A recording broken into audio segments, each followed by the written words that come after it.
Hey everyone, and welcome to this edition of Stream On Live.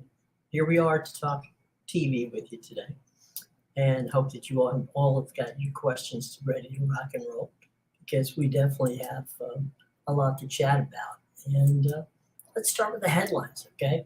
And we got comments in there. Do me a favor, please subscribe, hit the bell, and like us. That would be greatly appreciated. Meanwhile, what's going on in television? John Oliver responded to Ron DeSantis, who called him irrelevant. The first thing he said was, I agree with that. So John Oliver, who has an outstanding show on HBO, it's called, Last Week Tonight. He's been criticizing Governor DeSantis quite a bit. And so their feud, I believe, is simply starting. This is not an end. This is the feud. Oliver has, referred to the governor as a business Fred Flintstone. Donald Trump's nickname, of course, is Meatball Ron for him. So Oliver and DeSantis are getting off to a good start. Judy Greer, who, most of us know she's a very funny, very funny young woman and actress. She is on the ABC comedy Drop Off, and they've added her now to the cast opposite Ellie Klemper. It's really a very fun thing. It's a single camera project, which is based on the BAFTA-winning BBC series Motherland. She's going to be playing an alpha mom whose nemesis is Kemper, and the character on Drop Off. It's produced by Lionsgate. It airs on ABC. We should expect to see her sometime in, I would say, probably May, because we're almost finished with the ratings period for February. So we'll probably see Judy Greer early in May on the ABC comedy Drop Off. Christina Ricci reveals a specific change for her character in Yellow Jackets season 2. She's aware of the fandom around Yellow Jackets. During a visit to the Late Show with Stephen Colbert, Ricci admitted that she and her co-star on the hit Showtime series, felt the pressure of filming every 2 weeks and also getting season premiere out by March 24th. So everybody was terrified, but she feels very strongly that this is really going to be a good season for her second season of Yellow Jackets on Showtime. Meanwhile,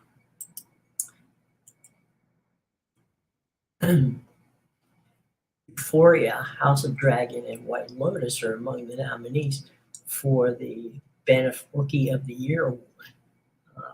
That should be a fascinating. White Lotus was very well received. Euphoria was well received.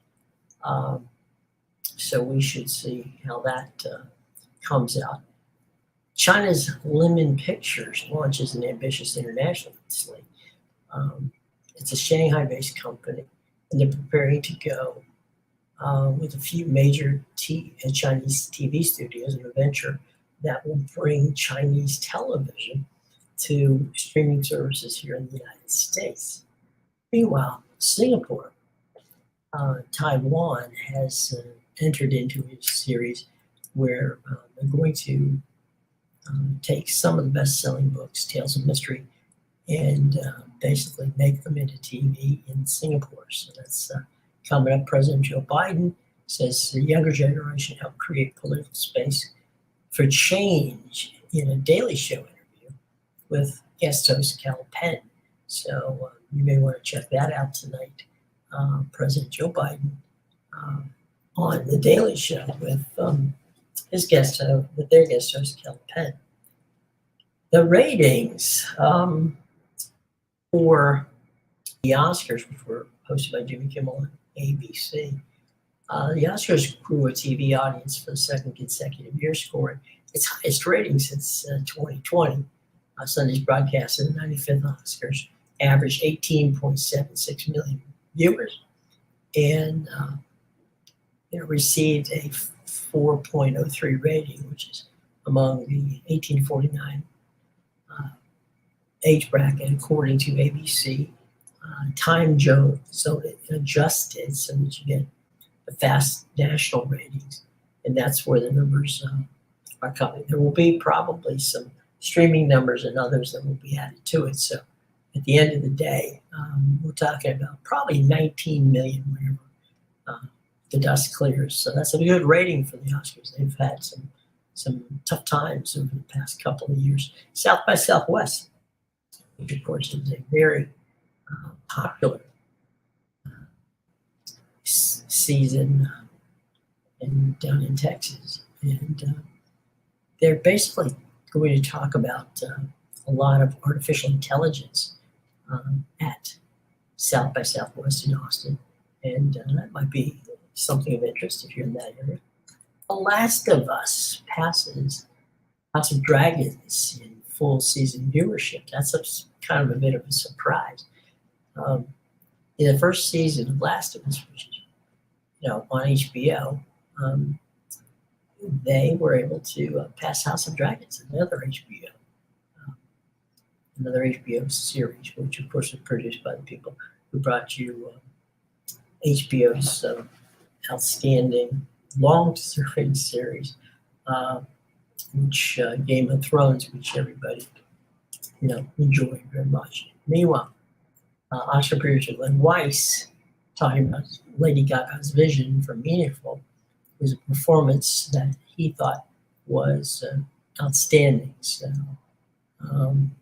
Glenn Weiss, as I said before, after the 95th Academy Awards telecast, said that he was very impressed by what Lady Gaga's vision was in her performance on Meaningful.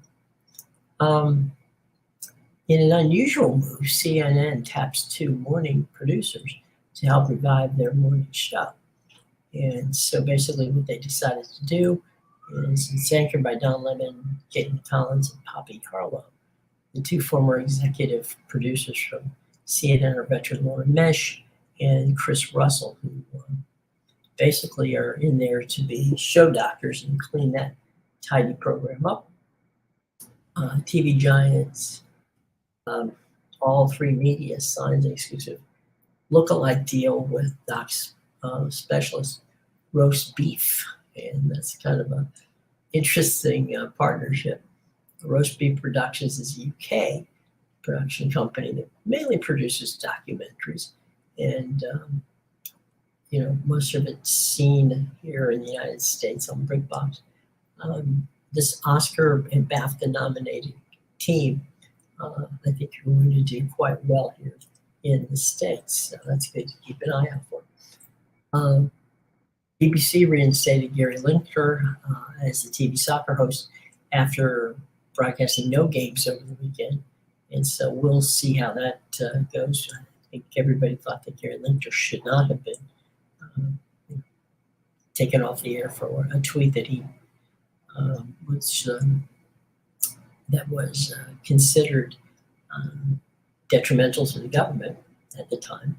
And so he was taken off, and his colleagues decided they were going to, in protest, they were not going to do the games at that point. So that's some of the headlines. What are you guys watching on TV today?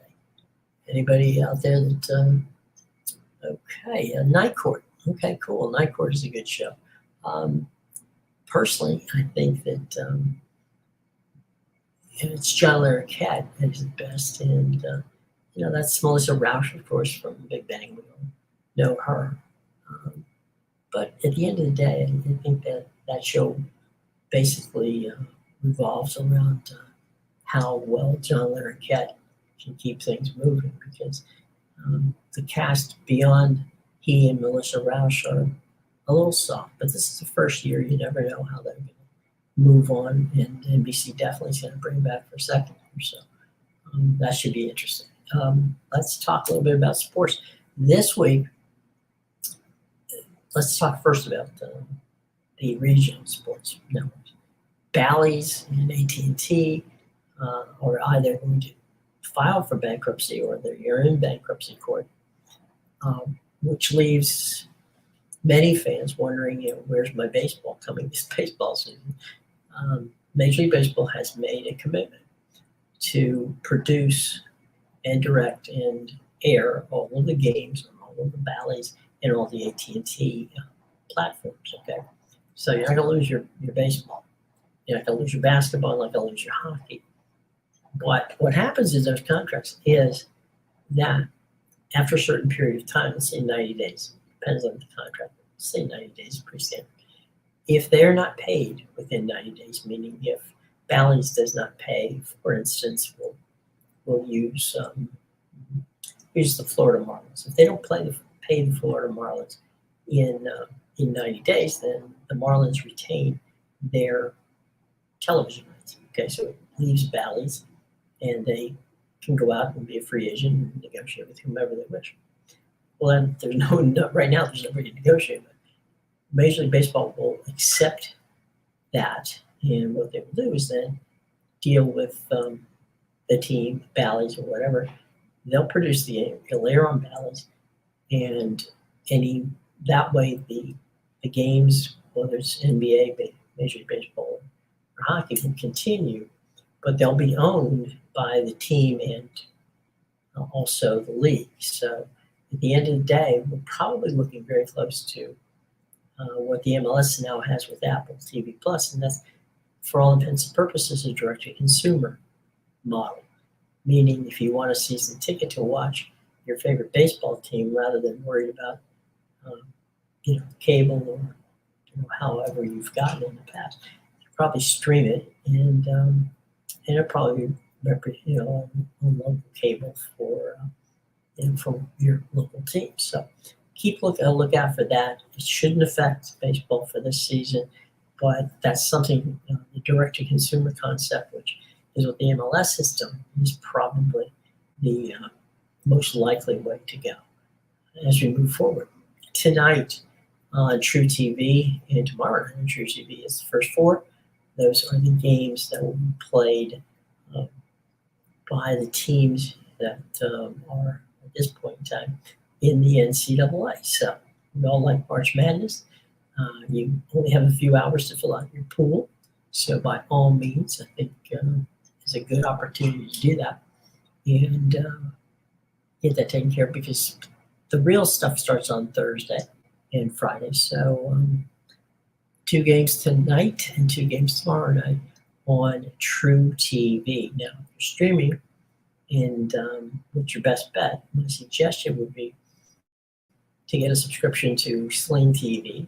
They're going to have all the games on from what used to be Turner, which is now Warner Brothers Discovery Network, and so that's what we'll have to look forward to there.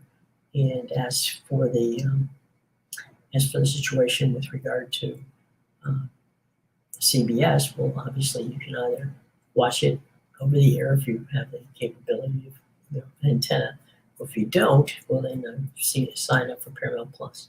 So at the very least, you have a month of Sling and a month of Paramount Plus, and it's not a bad deal. So take advantage of those 2 situations, and I think you'll be happy with regard to March Madness, which is coming up.